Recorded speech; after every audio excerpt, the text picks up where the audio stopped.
दोस्तों, मैं डॉक्टर श्रद्धा आज आपसे बात करने वाली हूँ बालों के बारे में। कुछ बहुत इंटरेस्टिंग बातें, इम्पॉर्टेंट फैक्ट्स कि क्यों हमारे बाल झड़ते हैं, सफ़ेद होते हैं। किसी के बाल बहुत अच्छे हमें दिखते हैं लेकिन अधिकतर लोग अपने बालों से परेशान हैं, और किस तरह इनकी हेल्थ को हमेशा के लिए अच्छा रखा जा सकता है। तो आइए सबसे पहले हम ये जानें कि हमारे सर पे लगभग 1 लाख के आसपास बाल होते हैं, जिसमें से वो हर एक बाल 1000 दिन की जिंदगी जीता है और फिर वो झड़ जाता है। हर एक बाल अलग अलग स्टेज में होता है अपने जीवन की, और हर दिन में लगभग 100 बाल अगर आपके झड़ रहे हैं तो ये नॉर्मल है, ये नॉर्मल प्रक्रिया है, क्योंकि वो पुराने बाल गिरते हैं तभी नए बाल आते हैं, इसमें कोई घबराने की बात नहीं है। लेकिन अगर इससे ज्यादा बाल गिर रहे हैं, आपके बाल बहुत पतले हो गए हैं, मांग चौड़ी हो गई है, इसका मतलब है कि बालों की कोई समस्या है। तो आइए सबसे पहले हम ये समझें कि क्या ऐसे कारण हैं जिसकी वजह से बालों का झड़ना आम बात हो गई है। आपने ये ऑब्जर्व किया होगा, जब कोई एक लंबी बीमारी, कोई सीरियस बीमारी जैसे टाइफॉइड, मलेरिया, डेंगू वगैरह से उबर के ठीक होता है तो उसके 1-2 महीने बाद उसके बाल झड़ने लगते हैं, लेकिन ये प्रोसेस नॉर्मल होती है और 2-3 महीने में वो वापस अपने जैसे नॉर्मल बाल थे वैसे आने लगते हैं। दूसरा कारण होता है कि कुछ दवाइयां हैं कुछ लोग ले रहे हैं, जैसे हाई ब्लड प्रेशर के लिए या मानसिक रोगों के लिए, या फिर कोई कैंसर की कीमोथेरेपी किसी की चल रही है, तो ऐसे लोगों के बाल झड़ने लगते हैं। तीसरी और जो बहुत इंपॉर्टेंट चीज है वो है किसी न्यूट्रिशनल चीज की कमी हमारे अंदर, किसी न्यूट्रिएंट की कमी, जैसे कि आयरन, जिंक, बायोटिन और प्रोटीन। ये 4 चीजें आप याद रखिएगा, प्रोटीन, जिंक, आयरन और बायोटीन। ये 4 बहुत इंपॉर्टेंट एलिमेंट्स हैं जिनकी कमी अगर हमारे शरीर में होती है तो बाल झड़ते हैं। बाल दोस्तों असल में डेड सेल्स होते हैं, और उनका झड़ना ये बताता है कि अंदर कोई चीज है, या तो किसी चीज की कमी है या फिर कुछ गड़बड़ है, ये उसका इंडिकेशन है। इसलिए आप अगर ऊपर से उसमें कोई ऐसा लोशन, तेल या शैम्पू और सोचें ऐसा सब लगा के हम अपने बालों को ठीक कर लेंगे, तो ऐसा नहीं होता, क्योंकि ये इंडिकेशन है कि आपके शरीर के अंदर कुछ प्रॉब्लम है, तो उसको हमें समझना होगा। तो ये 4 न्यूट्रिएंट्स की कमी अगर आपके शरीर में है तो बाल झड़ेंगे। जैसा कि हमने देखा है कि डिलीवरी के बाद जो महिलाएं हैं उन्होंने भी ऑब्जर्व किया होगा कि उनके बाल झड़ते हैं, लेकिन फिर बाद में वो वापस आने लगते हैं। इसके अलावा अगर कुछ बीमारियां हैं, जैसे कि थायराइड के प्रॉब्लम्स हैं, जैसे हार्मोनल इम्बैलेंसेस हैं, या फिर किसी को मैल न्यूट्रिशन है, उसको न्यूट्रिशन ही नहीं मिला है अगर ठीक से, तो इस तरह की चीजें, अगर कोई बहुत ज्यादा डाइटिंग कर रहा है, तो ऐसे सब केसेस में बाल झड़ने के चांस काफी होते हैं। नेक्स्ट जो इम्पोर्टेंट कारण है वो है ट्रॉमा, जो हम अपने बालों को जाने अनजाने देते हैं। जैसे कुछ मम्मी लोगों को आपने देखा होगा कि अपनी बच्चियों के बालों को बड़ा कस के चोटी बांध देती हैं, या फिर जो पगड़ी पहनते हैं लोग उसके अंदर वो बहुत कस के अपने बालों को गूंथ के बांध लेते हैं, या फिर जो हम कर्लर यूज करती हैं जो महिलाएं बहुत ज्यादा, या फिर ड्रायर, हेयर ड्रायर यूज करती हैं, या फिर हीट ट्रीटमेंट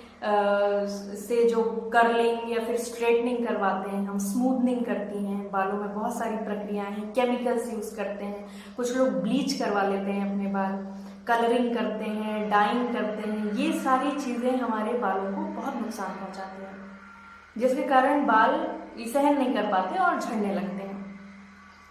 अगला कारण हो सकता है कि ऑटो इम्यून डिसीज, जैसे कि कुछ ऑटो इम्यून डिसीजेज हैं, एलोपेशिया एरिटा, जिसमें ऑटो इम्यून से हम समझ सकते हैं कि हमारी बॉडी ने हमारे किसी ऑर्गन को या टिश्यू को दुश्मन समझ लिया है और उस पर अटैक कर रही है। तो ऐसी बीमारियों को ऑटो इम्यून डिसीजेस बोलते हैं। उसमें से एक होती है एलोपेशिया एरिएटा। तो इसमें बाल अपने आप झड़ने लगते हैं और इंसान गंजेपन की तरफ जाने लगता है। अगला कारण होता है आनुवांशिक या हेरिडिटरी गंजापन, जिसमें अगर आपके पेरेंट्स को, पिताजी को अगर बाल झड़े हैं और उनको गंजापन है, तो अगर आप मेल हैं और आपकी एज बढ़ रही है तो आपके पूरे चांस हैं कि आपके बाल धीरे धीरे झड़ना शुरू होंगे। ये हेरिडिटरी है। तो इसमें अब तो ये भी देखा जाता है कि टीन एज में भी लड़कों के बाल झड़ना शुरू हो जाते हैं। अलग अलग पैटर्न में धीरे धीरे बाल पहले कम होते हैं और फिर एक गंजापन आ जाता है।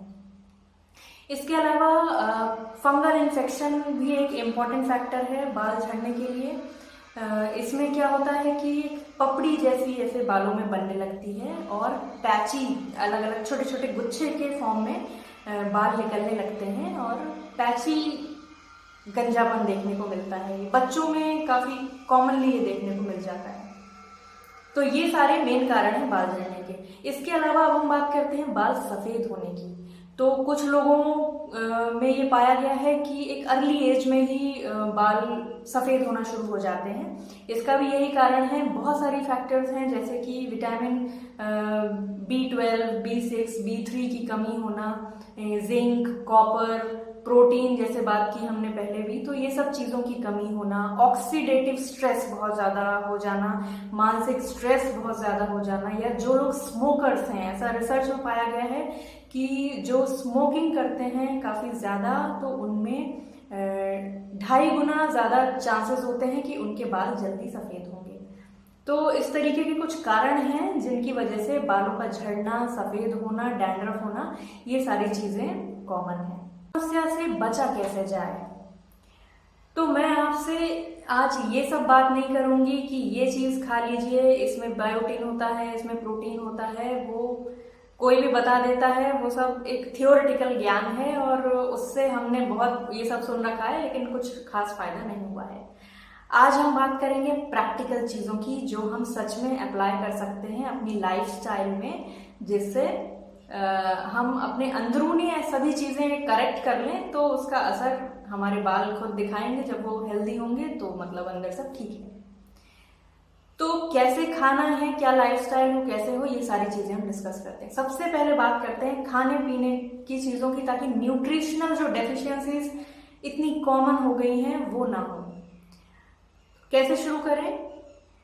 सबसे पहली चीज जो हम, बहुत से लोग होते हैं, बहुत सारे एवर्जन्स हैं उनमें, उन्हें ये नहीं खाना, वो नहीं खाना, कोई दाल नहीं खाता, हरी सब्जियां नहीं खाना है, या फिर कुछ स्पेसिफिक गिनी चुनी सब्जियां खाएंगे और बाकी हम ये सब चीजें नहीं खाएंगे। अधिकतर चीजों के लिए उनके लिए ना होता है। तो जिनकी ये आदतें हैं वो भूल जाएं कि उनके बालों की स्वास्थ्य लंबे समय तक अच्छा रहने वाला है। अब अगर जो ये सब चीजें एक्सेप्ट करने को तैयार हैं, आगे वो लोग सुने। सबसे पहली चीज आप ध्यान दें कि मार्केट में जितने तरह की दालें अवेलेबल हों, सारे कलर्स और सारे नाम जो भी आपने सुने हो, मूंग, तूर, उड़द दाल, चना दाल, मटर दाल, मोठ दाल, ये सारी जितने भी आपको पता है वो सारी दालें आप लेके आए और वो सब आपको खाना है।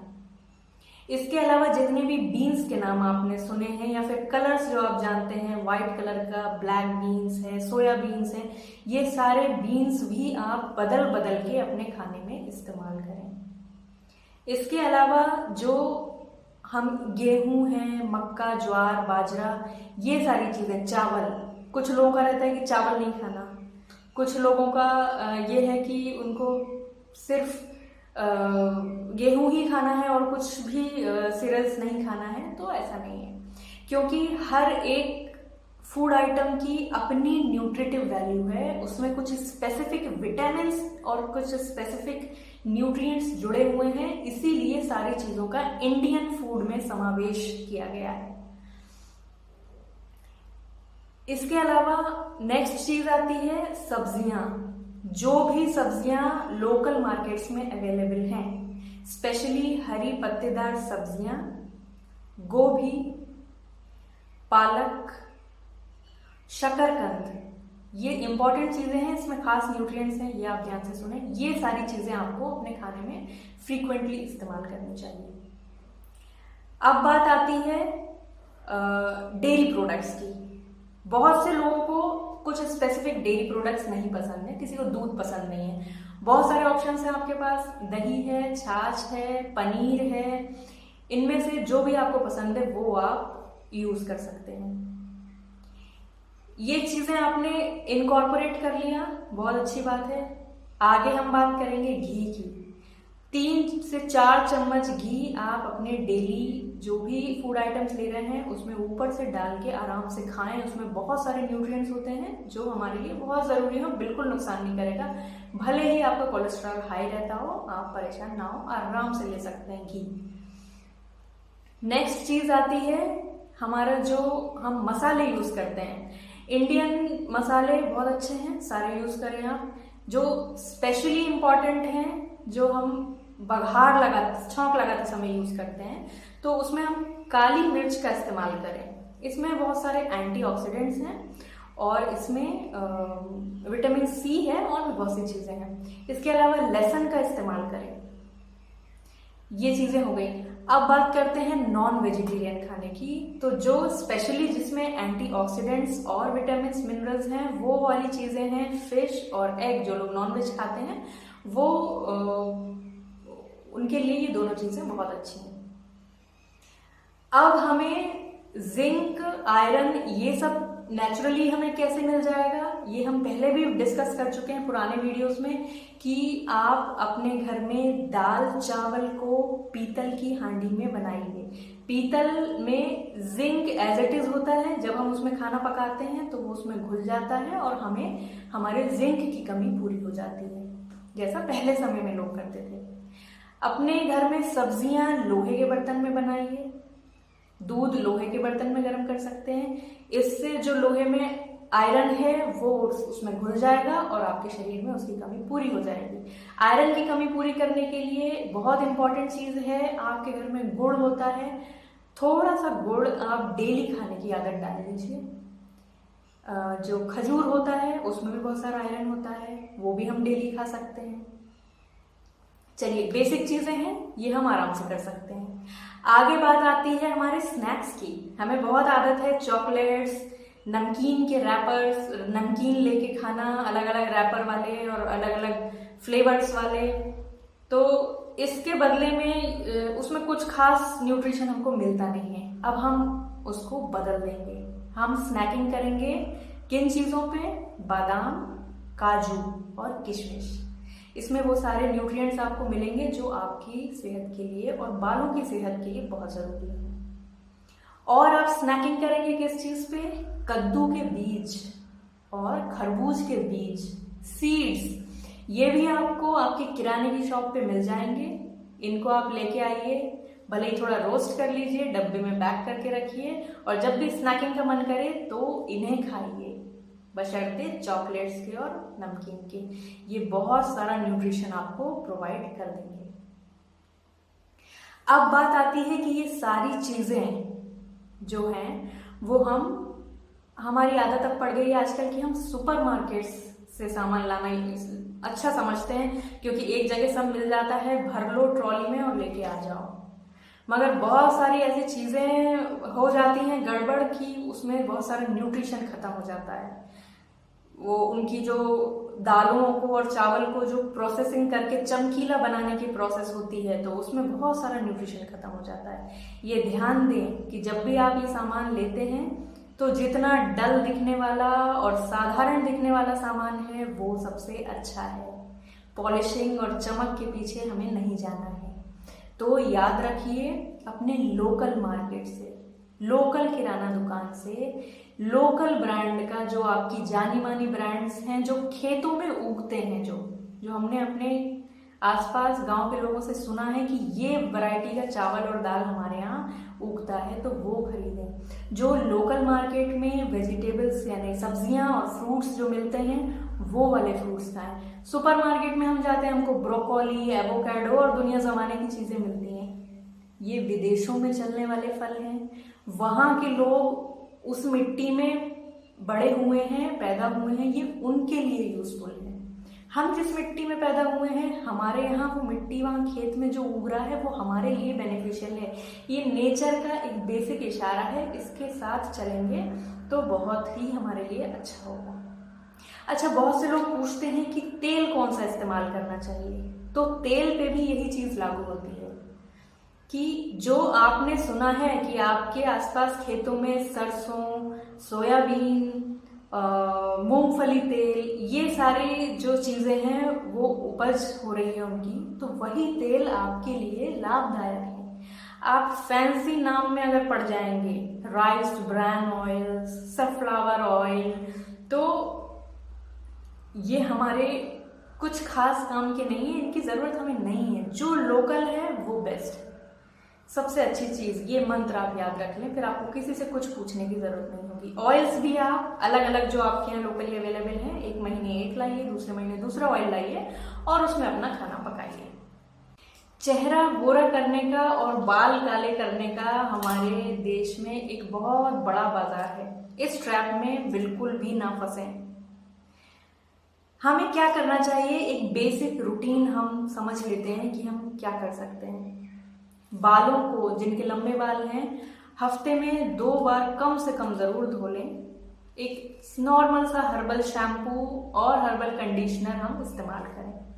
जिनके बालों में डैंड्रफ हो रहा है, ओकेजनली हो जाता है या काफी ज्यादा हो रहा है, वो कीटोकोनाजोल युक्त जो एंटी फंगल है, जो शैम्पूज में उपलब्ध होता है, मेडिकल शॉप्स में मिल जाता है, कीटोकोनाजोल ZPTO युक्त जो शैम्पूज हैं उसका इस्तेमाल करें। कैसे करेंगे, हफ्ते में 2 बार यूज करें, कम से कम 4 से 6 हफ्ते के लिए उसको इस्तेमाल करें, डैंड्रफ चला जाएगा।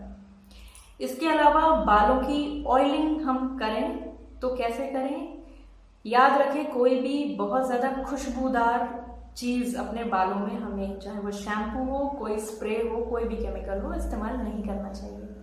बेसिक ऑयल्स जैसे कि कोकोनट ऑयल, बिना मिलावट का शुद्ध कोकोनट ऑयल हम यूज करें। उसमें चाहे तो हम बादाम का तेल और जो विटामिन ई के कैप्सूल्स अवेलेबल होते हैं मार्केट में, उसको फोड़कर उसका ऑयल उसमें मिला के एक अच्छा सा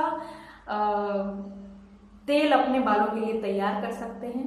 इसको हफ्ते में, इसको आप कभी भी हमेशा अपने बाल धोने से पहले सूखे बाल धोएंगे तो वो उलझते हैं, झड़ते हैं। बालों को ऑयलिंग करके रखें, 12 घंटे रात भर कम से कम ऑयल करें, उसके बाद अपने बालों को धो लें। बालों में कम से कम 2 से 3 बार कंघी भी करनी चाहिए। पूरे स्कैल्प पे अच्छी तरह कंघी करने से क्या होता है, एक तो आपके ब्लड सर्कुलेशन बढ़ता है और दूसरा जो ऑयल सिक्रीशन जो होता है हमारे सर में, स्कैल्प पे, वो बढ़ता है, जिससे आपके सर पे रूखापन नहीं आएगा और एक नेचुरल ऑयल अपने आप सिक्रीट होता रहेगा, बाल कम झड़ेंगे। लंबे बाल हैं, आप सोचते हैं हमेशा बांध के रखें नहीं तो वो टूटेंगे, झड़ेंगे, तो ऐसा नहीं करना है। अपने बालों को थोड़ा सा एरेशन भी होने दें, हवा जाने दें उसमें, नहीं तो वो फंगल इन्फेक्शंस या दूसरे इन्फेक्शंस हो जाएंगे पसीने से और वो पूरे टाइम बंधे रहने से। तो बालों को खुला छोड़ना या ढीला बांधना भी जरूरी है। ये सारी चीजें हम कर सकते हैं। इसके अलावा जो इम्पोर्टेंट चीज है, कुछ लोगों की आदत होती है कि वो बाल धोने के बाद ड्रायर से ही सुखाएंगे हमेशा, चाहे कोई भी मौसम हो। ये बड़ी गलत आदत है। आपके बालों में ट्रॉमा होता है, वो टूट जाते हैं, और वो क्योंकि हमारे बाल जो है वो डेड सेल्स हैं, उनके पास टेंडेंसी नहीं है कि जैसे हमारे अगर हाथ पे हम कोई गर्म चीज जल जाता है जब, तो उसमें रिपेयर करने की खुद को शक्ति होती है, लेकिन बालों में नहीं है। उसमें जो एक बार डैमेज हुआ तो वो हो गया, जब तक वो जिंदा है, जब तक वो है बाल आपके सर पे, तब तक वो डैमेज रहेगा। इसलिए अपने बालों में केमिकल्स, हीट, कर्लिंग बहुत ज्यादा ना यूज करें। साल में एक आध बार अगर लगता है तो यूज कर लें, बस एक अच्छा सा हेयर स्टाइल रखें और बाकी अपने बालों को एज इट इज छोड़ दें। कलरिंग, ब्लीचिंग, ये सब चीजें नुकसानदायक हैं। तो मैं अपने बालों में और क्या ऐसा करती हूँ कि मेरे बाल भी काफी स्वस्थ रहते हैं और मुझे अपने बालों से कोई शिकायत नहीं है। मैं सबसे पहली चीज अपना रूटीन मेंटेन करती हूँ हमेशा, कि समय पे सोना, उठना, अपना जो भी मील्स हैं समय पे लेना, ब्रेकफास्ट, लंच, डिनर, और अपने नींद पूरी करना। ये सब क्यों इम्पोर्टेंट है? आपके पेट की सेहत के लिए, क्योंकि हम पहले भी बात कर चुके हैं, हमारे पेट में कुछ ऐसे यूजफुल बैक्टीरियाज होते हैं कि अगर हमारा पेट साफ है और हेल्दी है तो वो बैक्टीरियाज बहुत सारे विटामिन रिलीज करते हैं और एब्जॉर्ब हो जाते हैं हमारी बॉडी में, जिससे हमें नेचुरली बहुत सारे विटामिन मिलते हैं। अगर हमारा पेट ही गड़बड़ है तो फिर हमें बहुत सारे चीज़ों से, जैसे ये बालों का प्रॉब्लम है और ऐसी बहुत सी समस्याओं से जूझना पड़ता है। दूसरी चीज़, बहुत सारा पानी पीना चाहिए हमें, कम से कम 2 लीटर, और जितना ज़्यादा आप पी सकते हैं, गर्मी है अभी तो बहुत ज़्यादा पीना चाहिए। कॉपर का बर्तन इस्तेमाल कर सकते हैं पानी पीने के लिए, जिससे कॉपर की कमी भी पूरी होगी। और मैं अपने बालों में जो एक पतंजलि की हर्बल मेहंदी आती है, वो मेहंदी मैं साल में 1-2 बार गर्मी के मौसम में लगाती हूँ, उनकी कंडीशनिंग के लिए और कलरिंग के लिए। इसके अलावा मैं खुद को डी स्ट्रेस रखने के लिए, जो कि बहुत ज़रूरी है, स्ट्रेस एक बहुत बड़ा फैक्टर है बालों के झड़ने में, जो उसका बहुत बड़ा हाथ है। तो डी स्ट्रेस रखने के लिए मैं सुबह 1 घंटा और शाम को आधा घंटा मेडिटेशन करना बिल्कुल नहीं भूलती हूँ।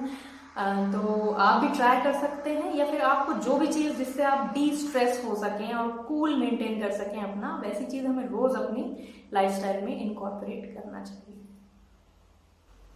तो हमने देखा आज कि बालों को हेल्दी रखना एक तरीके से कितना आसान भी है। ये सारी टिप्स हम इस्तेमाल कर सकते हैं। और आपको ये वीडियो अगर अच्छा लगा हो तो आप इसको प्लीज़ लाइक, शेयर, सब्सक्राइब करिए, अपने फ्रेंड्स और फैमिली में भी इसको स्प्रेड करिए, ताकि इन चीज़ों की अवेयरनेस सब लोगों में आए और सबके बाल सुंदर और स्वस्थ हों। तो नेक्स्ट वीडियो में हम फिर मिलेंगे, तब तक के लिए नमस्कार।